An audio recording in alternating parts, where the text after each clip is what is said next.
ఇటీవల విశాఖ సముద్ర తీరంలోని గల్లంతైన మత్స్యకారుల కుటుంబాలను పరామర్శించేందుకు మాజీ ముఖ్యమంత్రి జగన్మోహన్ రెడ్డి ఈరోజు విశాఖ నగరంలోని రెల్లివీధి ప్రాంతానికి రాబోతున్నారు. ఈ సందర్భంగా ఇక్కడ భారీ ఏర్పాట్లు చేయడం జరిగింది. అదేవిధంగా పోలీసులు కూడా చాలా భారీ బందోబస్తు కూడా ఏర్పాటు చేశారు. అయితే ఈ విషయాన్ని మాత్రం తెలుగుదేశం పార్టీ పెద్ద రాద్ధాంతం చేస్తుంది. ఎందుకంటే దీన్ని శవరాజకీయంగా వాళ్ళు అభ్యర్థిస్తున్నారు. దీనిపై మనతో మాట్లాడేందుకు ఎమ్మెల్సీ వరద కళ్యాణ్ మేడం, చెప్పండి, అసలు టీడీపీ వాళ్ళు దీన్ని ఒక శవరాజకీయంగా భావిస్తున్నారు, ఎందువల్ల అంటారు?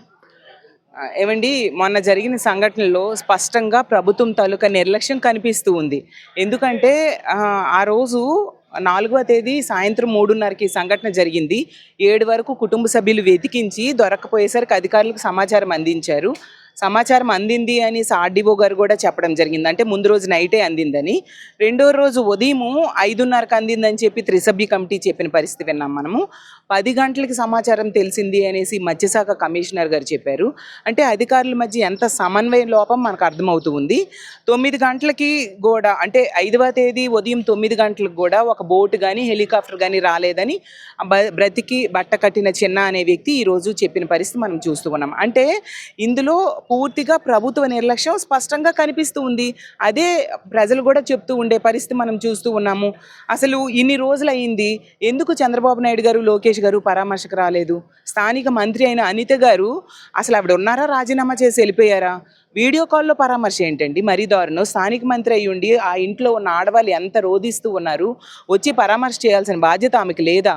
అంటే పబ్లిసిటీ స్టంట్లు చేయడానికి ఆవిడ ప్రిఫరెన్స్ ఇస్తారా?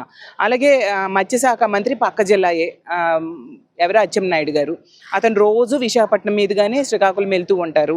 కనీసం ఎందుకు పరామర్శకు రాలేదని నేను అడుగుతూ ఉన్నాను. వీళ్ళు సింగపూర్ ట్రిప్స్కి గట్టా వెళ్ళారు, కోట్లు ఖర్చు పెట్టారు. ఆ కోట్లు ఏవో కుటుంబ సభ్యులకి కాంపన్సేషన్ కింద ఇవ్వచ్చు కదా అని నేను అడుగుతున్నాను. ఎందుకంటే కుటుంబ సభ్యులు ఈ గల్లంతైన మత్స్యకారుల మీద ఆధారపడి ఉన్నారు. వాళ్ళు లేకపోతే వీళ్ళకి బ్రతుకు తెరువు శూన్యం. అలాంటి వాళ్ళకి కేవలం 10 లక్షలు ఇచ్చి చేతులు దులుపుకోవడం ఎంతవరకు సమంజసమని నేను అడుగుతున్నా.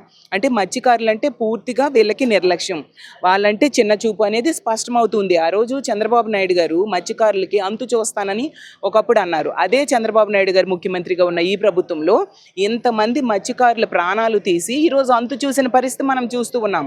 ఈ మత్స్యకారుల కుటుంబాలు ఈరోజు కాంపన్సేషన్ ఎక్కువ ఇవ్వాలి అని డిమాండ్ చేస్తూ ఉన్నారు. అందులో తప్పేముంది? వాళ్ళు ఎలా బ్రతుకుతారు? వీళ్ళు ప్రభుత్వ నిర్లక్ష్యం వల్ల వాళ్ళు దొరకలేదు. నిజం చెప్పాలంటే ఇలాంటి ప్రమాదాలు జరిగినప్పుడు స్టార్టింగ్లో కొన్ని గంటలు చాలా ఇంపార్టెంట్. ఆ టైంలో కనుక సెర్చ్ ఆపరేషన్ చేస్తే ఖచ్చితంగా వాళ్ళు దొరికేస్తారు. కానీ వీళ్ళు నిర్లక్ష్యం వహించి ఇంచుమించు 18 గంటలు గాల్లో దీపాల్లా వాళ్ళ ప్రాణాలు వదిలేశారు. అందువల్ల ఈ రోజు కూడా దొరకని పరిస్థితి, కనీసం డెడ్ బాడీస్ కూడా ఇవ్వని పరిస్థితి మనం చూస్తూ ఉన్నాము. మొన్న ఈ అనిత గారు అవ్వచ్చు, చంద్రబాబు నాయుడు గారు విజయవాడలో అయితే ఒక లాకప్ డెత్ అయిన వ్యక్తి తాలూకా బూడిది కూడా ఇవ్వని పరిస్థితి చూసాము. ఈరోజు చనిపోయిన మత్స్యకారుల డెడ్ బాడీస్ కూడా ఇవ్వని పరిస్థితి, కుటుంబ సభ్యులకి ఇవ్వని పరిస్థితి మనం చూస్తూ ఉన్నాము. దీన్ని బట్టి మనకు స్పష్టంగా అర్థమవుతుంది, ఈ ప్రభుత్వానికి ప్రజలంటే చిత్తశుద్ధి లేదు. బీసీలైనా మత్స్యకారులైనా చిత్తశుద్ధి లేదు. ఇది అత్యంత నిర్లక్ష్యం. వాళ్ళని ఓట్ బ్యాంక్స్గానే చూస్తూ ఉన్నారు.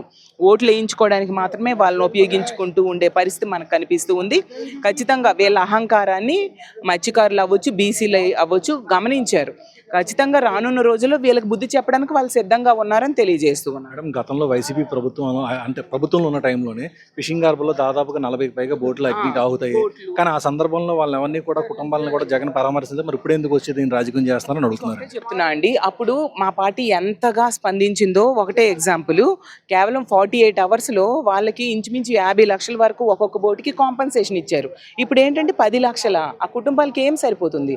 వాళ్ళ మీద ఆధారపడి వాళ్ళు బ్రతుకుతున్నారు. కొందరు ప్రెగ్నెంట్ లేడీస్ ఉన్నారు, చిన్న పిల్లలతో ఉన్నారు, తల్లి, ఇలా కుటుంబంలో మహిళలు ఉన్నారు. అసలు వీళ్ళందరూ ఎలా బ్రతుకుతారు? వీళ్ళ కాంపన్సేషన్ ఎక్కువ ఇవ్వాల్సిన బాధ్యత ప్రభుత్వానికి లేదా? అసలు సమాచారం అందినా కూడా ఎందుకు ప్రభుత్వం వెంటనే స్పందించలేదు? వెంటనే హెలికాప్టర్స్ కానీ బోట్స్ కానీ పంపించి వెతకడం ప్రారంభించలేదు. దీన్ని బట్టి అర్థమవుతుంది ప్రభుత్వం తీవ్రమైన నిర్లక్ష్యం వహించింది ఈ సంఘటనలో అనే విషయాన్ని.